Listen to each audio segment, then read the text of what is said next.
Өзгөчө Кырдаалдар министрлиги шашылыш билдирүү таратты. Анда 15-16 апрель күндөрү жамгыр жаайт, тоолорго кар түшөт. Шамалдын ылдамдыгы секундасына 22 метрге жетет. 17-18 апрель күндөрү Талас, Чүй, Ысык Көл облустарында үшүк жүрүү коркунучу бар деп айтылат. Ушундай күндөрү зыянга, кырсыкка учурабаш үчүн эмне кылышыбыз керек? Күн маектин бүгүнкү чыгарылышында Өзгөчө Кырдаалдар министри Кубатбек Боронов менен ушул теманын алкагында талкуу кырабыз. Урматтуу министр, куш келипсиз. Көрсөтүүнү мен Кылычбек Мурзалиев алып барам. Эгерде министрге сурооңуздар болсо 67-11-41 телефонуна чалып, же болбосо 80-60 кыска номерине СМС жөнөтүп суроо берсеңиздер болот. Ошондой эле ушул мүмкүнчүлүктөн пайдаланып, эгерде министрге бере албай жүргөн, жеткире албай жүргөн сурооңуздар, көйгөйүңүздөр болсо жеткирип калсаңыздар болот. Кубатбек мырза, алгач ушул эртеңки күнгө болгон шашылыш билдирүү, шашылыш эскертүү туурасында сөз кылсак, үшүк жүрөт деген маалымат тараттыңыздар. Жашылчаларды, гүлдөрдү, же болбосо жаңы гүл ачкан бактарды үшүк албайбы? Анткени өткөндө ушундай шарттан улам Баткенде өрүктү гүлүн үшүк алды. Арабанда баягы жер жарып калган жашылча өсүмдүктөрүн жалбырактарын үшүк алып кетти. Бул жолкусу андай коркунуч жокпу? Туура, мына 15-18 апрелге чейин Кыргызстандын аймагында тез аранын ичинде аба ырайынын кескин төмөндөшүнө байланыштуу. Абанын температурасы 0-дөн төмөн минус градуска чейин түшөт. Бул көпчүлүгүндө биздин Кыргызстанда Талас областынын аймактарында, Ысык Көл, Чүй областынын тоо жак бетиндеги зонасында, же болбосо түштүк жак бетинде, Нарын областынын кээ бир аймактарында болот деген күтүү бар бизде.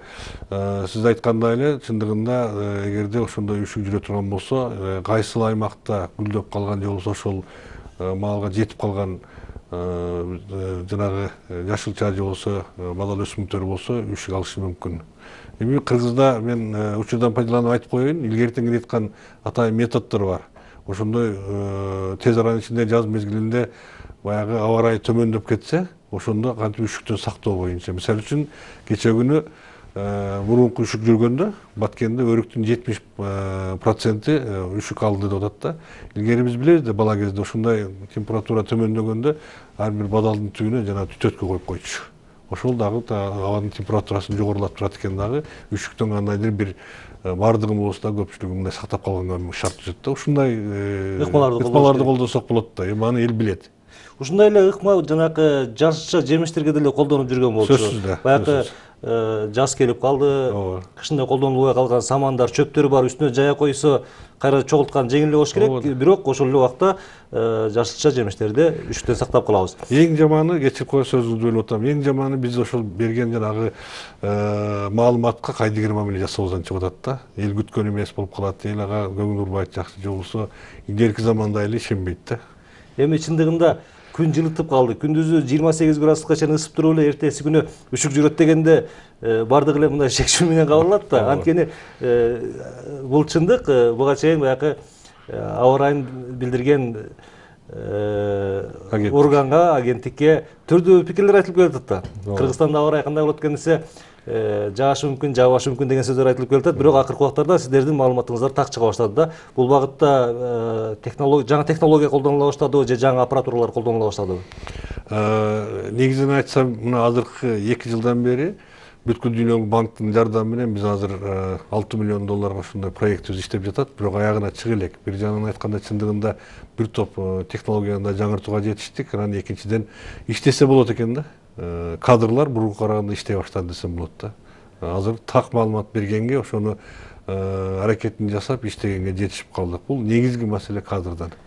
Негизги эң так маалыматтар канча күнгө чейин айта аласыздар?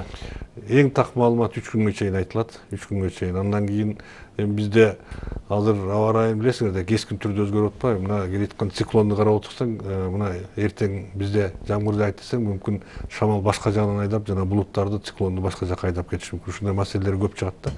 Ошондуктан негизги так маалымат 3 күн мурун берилет.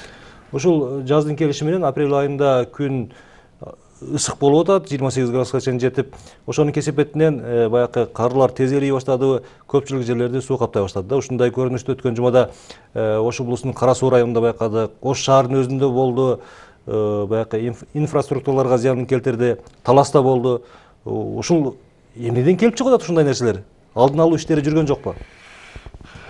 Март айында өзгөчө кырдаалдар министрлиги атайын өкмөт башчынын буйругун инициировать эткенбиз. Бардык мамлекеттик органдарга, жергиликтүү бийликтин башчыларына, ошондой эле биздин жарандарыбыздын бардыгына ушул жаз айларында, жай айларында болуп кетүүчү өзгөчө кырдаалдарга же болбосо ошол сел, суу ташкындарынын көбөйүшүнө байланыштуу алдын алуу жумуштарын жүргүзүү. Бул эмнени түшүндүрөт? Бул деген ошол эле үйдүн жанындагы арыкты тазалоо, суу өтүүчү каналдарды тазалоо, бир мындай кандай десем, мындай иштөө ыкмасына же болбосо иштөө состояниясына келтирип коюу максатыда.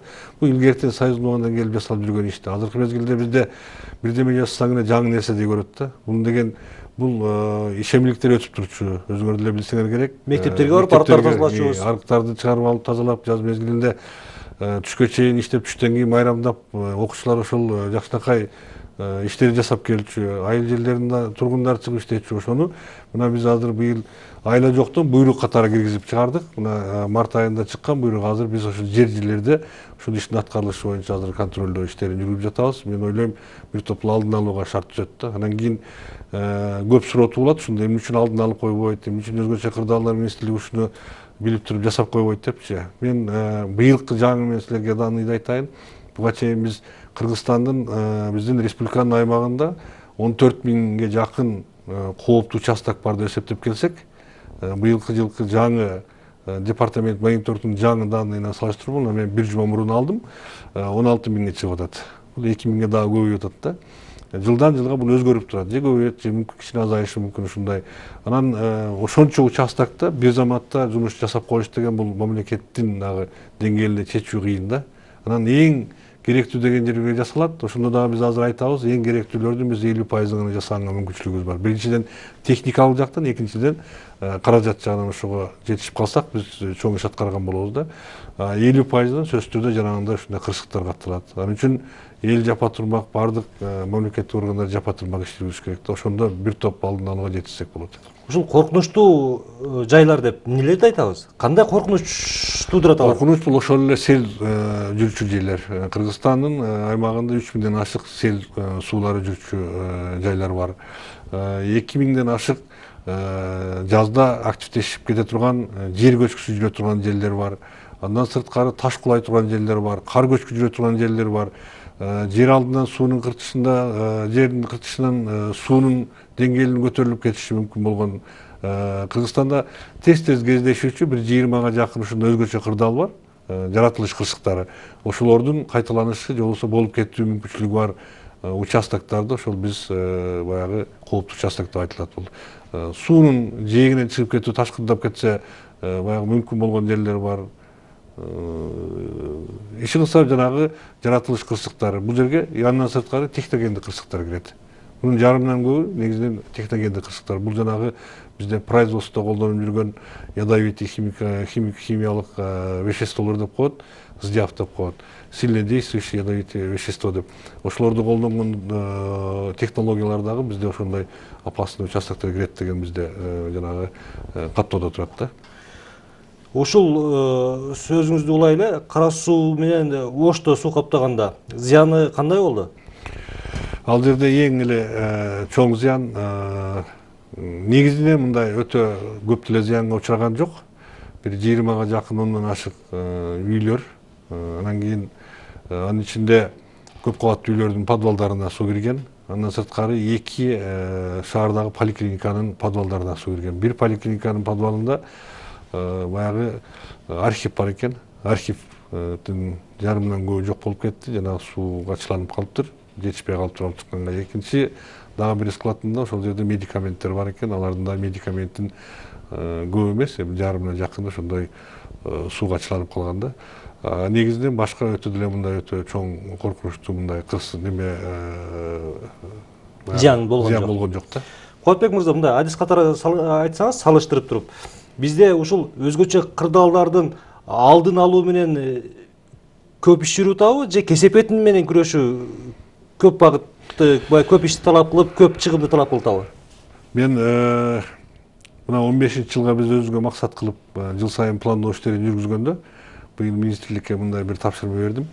Буга чейин биз өзүбүздүн эсеп боюнча жылда пландалган иштин же болбосо ошол өзгөчө кырдаалдардын алдын алуу иштерин жүргүзүү боюнча же болбосо кырсыктар менен күрөшүү иштери боюнча жүргүзгөндө биз 50% болгон иштин 50%ын жасап, же болбосо өзгөчө кырдаалдар катталып кетет деген жердин 50%ын алдын алып атабыз. 50%ын биз кийин кырсык болуп кетсе кокустан ошонун кесепет менен күрөшүп атабыз да. Анан быйыл биздин максатыбыз ошону пайызын жогорулатуу, алдын алуу иштерин 60-70%га чейин көтөрөбүз деген максатта иштеп жатабыз. Эми бул жылдын аягында көрөбүз канчалык деңгээлде ушул бизге аткарууга мүмкүнчүлүк түзүлдү деп. Себеби дегенде бир топ техникалык жактан да бизге бул жерде чоң маселе турат. Анан айтып койчу нерсе жакында мына бүгүн эртең келет, азыр жолдо келе жатат. Быйылкы жылы Кудай буйруса баягы 2 жыл мурун келген Турциядан келген кредиттин жардамдын негизинде биз Кудай буйруса инженердик техника сатып алып атабыз. 17 техника азыр жолдо келе жатат. Буну алсак дагы бир топ биздин иштерге алдыга жүргүзүүгө бир топ жеңилдейт да. Телегөрүүчүлөрүбүздөн ошо теманын улайлуу ушундай суроолор келип атат. Өзгөчө кырдаалдар министрлиги азыркы учурда Кыргызстанга керекпи дейт.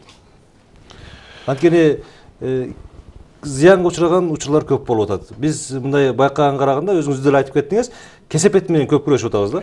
Жок, мен сиз менен дагы бир жолу согласен эмесмин да, мындай макул эмесмин. Кесепет менен көп күрөшкөн жокпуз. 50% биз алдын алуу иштерин жүрсөк, 50% өзгөчө кырдаалдар министрлиги керек.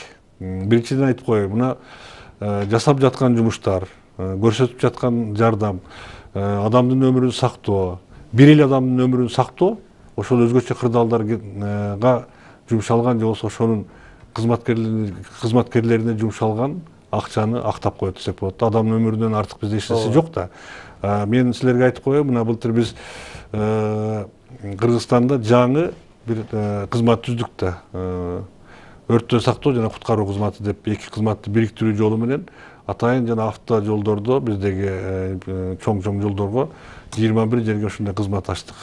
Биринчи 3 айдагы биздин ошол анализ боюнча результат 70 адамдын өмүрү сакталды да. Бул негизинен эле жолдогу болгон жанагы авариялардан сактоо болуп эсептелет. Бул кызмат негизги бирден бир жанагы жасай турган жумушу ошол милдети, ошол жолдордогу авариядан сактап калуу. Эми 70 адамдын өмүрүн эсептеп көргүлөчү. Эгерде куткаруучу болбосо, базы медициналык работник же болбосо скорый помощь эртерээк келе турган болсо, ошол адам кыпчылып калса, ошол медиктер да жардам бере албай калат да. Бул биринчи жардам бериш үчүн ошол адамды машинаның ичинен алып чыгыш керек да. Анан сөзсүз түрдө биринчи жардамды ушул куткаруучулар берет да. Бул бир жагынан алганда, экинчи жагынан мына экономикалык жагын алып көрөлү. Өзгөчө кырдаалдарга алдын алуу жумуштарына жумшаган биздин бүгүнкү күндө 1 сомубуз 7 сомдон 16 сомго чейин экономикалык выгод алып келет. Бул дүйнөлүк экономисттерди чыгарган анализи да. Тыянак. Анан биз мындан кийин өзүңөр салыштырып көрөлү. Куатбек мырза, кечиресиз, түз байланышта телегөрүүчүбүз бар экен, суроосун угуп алсак. Саламатсызбы? Өзүңүздү тааныштырып, сурооңузду берсеңиз болот.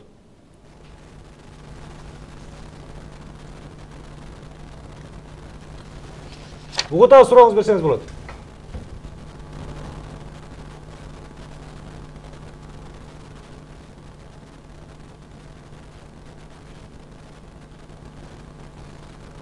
Байланыш жакшы болуп жатат. Маегибизди улансак, ушул селдин кесепети тийчү аймактарда мүмкүн дагы ушул сел түшүү коркунучу бар деген жерлер бар да. Ошол жерлерде баягы сел түшкөн жерлерди тосуу же башка багытта же болсо ушул сел түшүү жерлердин угун буруу багытында иштер жүрүп атабы? Бул биздин программадагы жылдын башында белгилеп бекитип жүргүзчү жумуштар болуп эсептелет. Бул 2 түрдө жүрөт. Бири жанагы атайын алдын алуу жумуштары, специально превентивный мероприятие деп коет. Орусчасы превентивный деген бул тез аранын ичинде жасап, мындай кыска убакытта даярдай турган жумуштарда. Бул боюнча бизде быйылкы жылы 245 объектке ушундай пландалган жумуштар жүрүп жатат. Бүгүнкү күндө ошонун 50-сү аяктады. Андан сырткары капиталдык курулуш боюнча иштеп жүрөт. Бул экинчи багыт боюнча. Бул жанагы капиталдык курулуш, суунун жээгин бекемдөө, же болбосо дамбаларды куруу, же болбосо сел сактагычтарды куруу, ошого капиталдык курулуш иштерин жүргүзүү. Бул боюнча республикада 62 объектти быйыл пландаганбыз, ошонун үстүнөн жумуштар жүрүп жатат бүгүнкү күндө. Бул план боюнча иштер. Ушул негизинде сел түшүү коркунучу бар деген аймактар кайсыл аймактарда, кайсыл райондордо же кайсыл облустарда көп? дээрлик Кыргызстандын бардыгында бар мындай маселе. Көбүнчө биздин түштүк регионда. Бул Баткен областынын региондору, анын ичинен Лейлек району абдан оор акыбалда. Андан кийин Ош областында бар. Ош областы мына бул Ноокат району, Өзгөн району көбүнчө. Андан кийин Жалал Абад областынын Сузак, Базар Коргон, Алабука, Ак Сый райондорунда көпчүлүк убакта ушул жердин кыртышынан, анан кийин жердин географиялык шартына байланыштуу ушул жерлерде көп күтүлөт да. Бизде жүрчү селдин 70% ошол түштүк регионго тиешелүү. Мына ушул Таластын Өзгөрүш айылындагы селдин кесепети эмнеден келип чыгып атат? Канча зыян алып келди? Эми биз сууну көрсөк эле сел дейбиз да. Бирок негизинен айтканда бул сел эмес. Бул баягы 24 март болчу. Бул айыл жеринде Таласта тем более кыш, кар бар болчу. Анан кийин тез убакыттын ичинде абанын температурасы жогорулап кеткенине байланыштуу, жанагы таладагы карлар эрий баштаган. Жердин алды бирок тоң болчу. Анан жерге тоң болгондон сиңбегенден кийин арыктарга чогулуп агат да суу. Анан бизде арык тазаламай турса, суу ага турган арык жок болсо, арык суу кайда агат? Огородду көздөй агат, үйдү көздөй агат, кайсы жакка укуланбаса ушул жакты көздөй агат да. Бул орусча айтканда талый воды деп коет. Же болбосо кардын эригенден пайда болгон суулар бул сел деп эсептелбейт да. Бирок ошентсе дагы көп мындай деңгээлде же болбосо көлөмдө ошол суу агуу пайда болгон дагы Кара Бор районунун Аманбаев айылы менен Бакай Ата районунун Өзгөрүш айылында көбүрөөк болду. Өзгөрүш айылында бул мындан 2-3 жыл мурун кайталанган.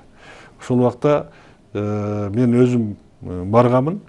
Биз ошол жердеги жергиликтүү бийликке, элге ушул жерге бир ушундай суу агып келсе, өтүп кете турган канал салып берели деген сунушту киргизгенбиз да. Эл макул болгон. Бирок ишти жасай келгенде огороддорун жылдырбай, же болбосо ошол жерден жол бербей, бүгүнкү күнгө чейин спорный маселе болуп чечилбей келгендиктен байланыштуу мына экинчи жолу быйыл да кайталанды да. Быйыл эми уруксатын берип атышат, буюрса азыр жер тоогурсагандан кийин өзгөчө кырдаалдар министрлигинен 3 миллион сом акча бөлүп бердик. Буюрса ошол жерде жумуш быйыл жасалыш керек да. Телекөрүүчүдөн ушундай суроо келип атат. Баткен облусунун Дара айылында жол начар дейт, райондун центрине жете албайсызбыз дейт. Сизде маалымат бар ушундай? Дарада 12-жылы абдан чоң сел болгон. Бул ошол чындыгында катуу жааган нөшөрлөгөн жамгырдын кесепетинен белки Кыштут айылында ошого чейинки жолдордо абдан чындап эле сел жүрдү. Ошол Баткен областы боюнча негизи ушундай болду да. Анан Даранын өзүнүн жолун мен маалыматым жок, бирок Кыштутка чейинки жолду жакшы билем. Ошол жерде чындыгында маселе бар, шарты оор. Эми аны өзгөчө кырдаалдар министрлигинин милдетине кирбейт биринчиден, экинчиден бул башка бир мамлекеттик органдар анан жергиликтүү бийликтин катышуусу менен бир атайын бир программа менен иш жасаш керек да. Мына азыр Баткенге жыл сайын 100 миллиондон акча бөлүнүп атпайбы? Ошол акчанын эсебинен дагы жардам берип жасаса болобу деген мен. Бул социалдык багыттагы акча, ошол социалдык багытта жардам чечиш керек. Ошол мен ойлойм, ошол жактан чечсе жакшы болот го деп. Рахмат, азыр түз байланышта телекөрүүчүбүз бар экен, суроосуна болсак. Саламатсызбы? Өзүңүз тааныштырып, сурооңузду берсеңиз болот. Угуп атабыз сизди.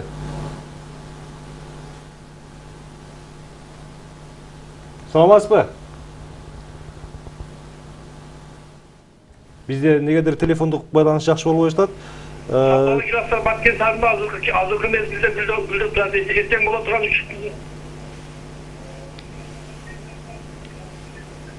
Рахмат. Ушундай эле суроо бизде СМС аркылуу да келди эле. Азыр Баткен районунда шабдалы гилас гүлдөп турат, үшүк жүрбөйбү деп баткендиктер. Дагы бир кооптонуу суроосун бергиле. Баткен боюнча прогноз жок эми баягы, бирок жаз мезгили ушундай, аба ырайы тез-тез өзгөрүп турат. Өздөрүнө жана мен айткандай эле мындай немерээк даярыраак болуп турганы оңдо баарыбирчи, бирок бүгүнкү күндө Баткен областы боюнча андай кабар жок. Бул жерде сиздин дарегиңизге келип атат бир суроо же калуу тилекпи?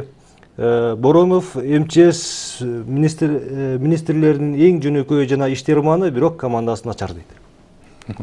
Сиздин дарегиңизге келип атат, муну эске алып коерсуз. Рахмат.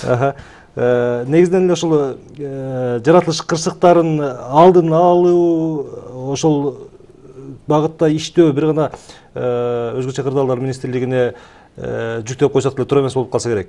Бул жерде айыл өкмөттөрү, жергиликтүү бийлик, карапайым калк өздөрү биргеликте иштеш керек жана айтып кеттиңиз, алар өздөрү чогулуп туруп баягы арыктарды тазалап койсо, ошол агын суулар деле баягы коромжого учурабай суугат иштеринде жакшы пайдаланылмакта. Мындан бул нерсени көрөрмандар өздөрү деле туура түшүнүп деле турат болуш керек, бирок жалкоолук кылып моюн жар бербей мурдагыдай чыкпайса керек. Экинчи маселе, мурда келгениңизде баягы жер астынан көтөрүлүп жаткан суулар жөнүндө сөз кылдык эле. Бүгүнкү сиздердин прогнозуңуздар боюнча Чүй областында дагы ушундай жер астынан чыккан, жер астынан көтөрүлгөн суулар көп болушу мүмкүн деген божомолдорду айттыңыздар. Бул багытта кандай иштер жүрүп атат? Биз бүгүн эле күбө болдук. Бир топ массалык маалымат каражаттары менен Москва районунун Чүй областынын Петровка айылында ошол атайын ушул багыттагы жасалып жаткан жумуштарды көрүп келдик. Чындыгында биздин ошол кыштын аягында айткан прогнозубуз туура чыгып, Чүй областында бүгүнкү күндө жер алдындагы суулардын көтөрүлүш деңгээли пайда болду да. Анан ошого карата биздин өзүбүздүн план боюнча жумуштарды аныктаганбыз, ошол боюнча жумуштар жасалып жатат. Ошонун бири жана мен айткан Петровка айылындагы ошол суунун деңгээлин же болбосо дренаждык сетти казуу менен суунун деңгээлин төмөндөтүп, элдин коопсуздугун сактоо болуп эсептелинет. Жалпысынан Чүй областы боюнча быйылкы жылга 13 ошондой кооптуу жерде биз жумуштарды жасоо боюнча иштерди пландаганбыз. Азыркы мезгилде жумуш өзүнүн планын ретинде кетти. Ушул темага да токтолобуз. Азыр түз байланышта телегөрүүчүбүз бар экен, суроосун угулсак. Саламатсызбы? Байланышты өзүңүздү тааныштырып, сурооңузду берсеңиз болот.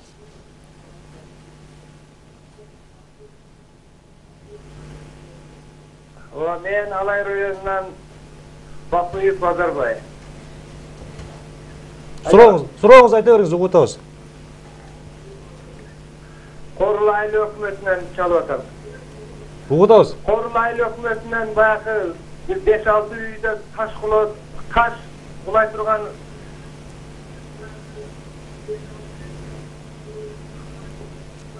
коркунучтар турат да. Ошо келип ана областтан келдилер, райондан келип көрүп кетиштелер. Ошо боюнча эле кабар жок да. Рахмат.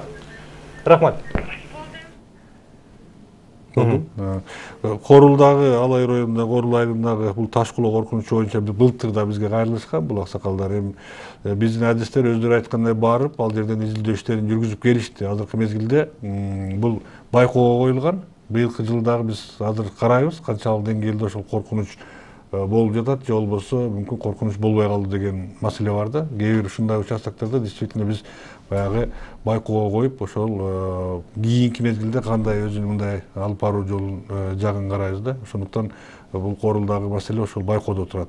Биздин адистер аны постоянно карап турушат. Эгерде коркунуч өчү деп айта турган болсо, биз бул жерде атайын жумуштарды жасоого мажбур болушубуз керек. Бул жерде дагы бир кызык суроо келди телегөрүүчүбүздөн. Илгери Гострах деген болчу, ушул мекемени кайра иштетсе болбойбу дейт. Сиздин пикириңиз? Буну иштетебиз, Кудай буюрса. Буну биз 2011-жылы Алмаз Арсенович Атамбаев биздин президентибиз премьер-министр болуп турганда, ошол кишинин катышуусу менен биз атайын ушул мыйзам жазганбыз. Орусчасы обязательный страхование жилого фонда деп айтылат, же болбосо турак жайларды сөзсүз түрдө камсыз кылуу маселеси боюнча закон, мыйзам бүгүнкү күндө иштелип чыккан. Жакында эле кайра ушул маселе боюнча президентибиз кайрадан дагы айтып, ушуну ал убакта биз жогорку кеңештен бул мыйзамды өткөрө алган эмеспиз. Себеби дегенде элдин мүмкүнчүлүгүнө жараша бүгүнкү күндө төлөмдөр болот да. Анан ошол төлөмдөрдү төлөй албайт деген кээ бир депутаттардын ушундай түшүнүгү менен ошол убакта бул мыйзам өтпөй калган да. Анан азыр биз кайрадан иштеп чыгып, анан киргизип жатабыз. Азыр өкмөттөн чыгайын деп калды. Өкмөттүн токтомун чыга турган болсо, бүгүн эртең деп күтүп атабыз. Биз буну кайрадан жогорку кеңешке алып барып, жакын арада бул законду иштете баштайбыз, мыйзамды. Кубатбек мырза, биздин убактыбыз аз калып баратат. Кыска жооп берсеңиз. Урматтуу Кубатбек мырза, министрлер сиздей эле иштесе, Кыргызстаныбыз бат эле өнүгүп кетмек деп Маратбек деген телегөрүүчүбүз сизге каалоосун билдирип атат. Дагы бир СМС суроо. Өзгөчө кырдаалдар министрлигинин кызматкерлеринин айлыгы качан көбөйөт, канчага көбөйөт дейт?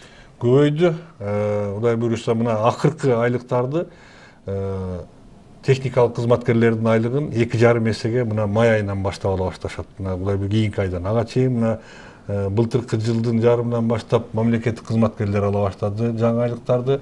2,5-дан 3 эсеге чейин көбөйдү десек болот. Андан мына жылдын аягынан баштап, жылдын жарымынан баштап биздин аскер кызматкерлери дагы башка мамлекеттик аскер кызматкерлериндеги башка министрликтердин ведомстволордун аскер кызматкерлерине айлыкка жетиштик. Дагы бир суроо. Салам алейкум. Айтыңызчы, быйылкы жыл жаанчыл болобу же кургакчыл болобу? Рахмат дейт Сулайман деген телегөрүүчүбүз. Жаанчыл деп күтүп атабыз, жазды. Жаанчыл деп күтүп атабыз. Себеби прогноз боюнча негизи ошо калып келет да. Себеби азыр мына кардын дагы түшүшү быйыл бир топ көп, 3,5 эсеге чейин тоолордо кар бар. Быйылкы накопление жаз дагы ушундай болот деген бизде прогноз бар да. Дагы бир телегөрүүчүбүз мындай суроо жөнөттү. Нариман айыл өкмөтүндөгү канал арык ушул күнгө чейин тазалана элек дейт. Буну ким тазалаш керек? Сиздер тараптан тазаланат же жергиликтүү бийлик тазалайбы? Эми кандай деп айтсам, муну кимдин балансында турса, мыйзам боюнча ошол тазалаш керек да. Эгер жергиликтүү бийликтин балансында болсо, жергиликтүү бийлик, башка бир министрликтин балансында болсо, ошол министрлик. Өзгөчө кырдаалдар министрлигинде биз негизинен башка милдеттерди аткарабыз. Тилекке каршы, бирок бүгүнкү күндө жергиликтүү бийликтин көбүнүн ошого кудурети жетпегенден биздин министрликтин ошол жерлердеги арык тазалоо иштерине чейин киришип кетип аткан учурлар болуп атат да. Кызыл Кыяга куткаруучулар штабы ачылабы дейт. Планда бар. Кудай буюрса жана 21 жерге куткаруу жана өрттөн сактоо кызматын ачпадык. Быйыл дагы 3-өн ачабыз. Андан кийин 17 жылга чейин дагы 22-ни ачабыз. Бардыгы болуп Кыргызстанда 46 ошондой кызмат ачылат. Сиздин дарегиңизге дагы бир СМС суроо келди. Эмне үчүн министрдин замдары, советниктери, помощниктери көп? Бир замы эчтеке билбей военный блокту тейлейт. Өзү жашта дейт. Туура эмес, билбейт деген. Машында эми башка кызматтан келген, бирок бүгүнкү күндө мен ойлойм, ошол орун басар сиздер айтып аткан бүгүнкү күндө бир топ алдыга жылуу жолубуз өзүнүн мындай далалатын көрсөттүк деп айтсам болот да. Мен орун басарларды иштебейт же билбейт деп айткандан алыспын. Эми бардыгын билиш кыйын. Мен ойлойм башка кызматтан келгендерге анан кийин бүгүнкү күндө адам билип туруп кылбагандан көрө билбей туруп далалат кылса, ошол кишиден мен ойлойм польза көбүрөөк болот деп. Куатбек мырза, бизге берилген убакыт соңуна келип жетти. Келип бергениңиз үчүн рахмат. Урматтуу телегөрүүчүлөр, биз бүгүн Кыргызстандагы өзгөчө кырдаалдардын кантип алдын алабыз, биз ушундай кырсыктардын алдын алып жатабызбы же кесепети менен күрөшүп жатабызбы деген маселенин тегерегинде талкуу кылдык. Көрсөтүүнүн коногу Кыргыз Республикасынын өзгөчө кырдаалдар министри Куатбек Боронов болду. Көрсөтүүнү мен Кылычбек Мурзалиев алып бардым. Амандыкта жолугалы. Саламат.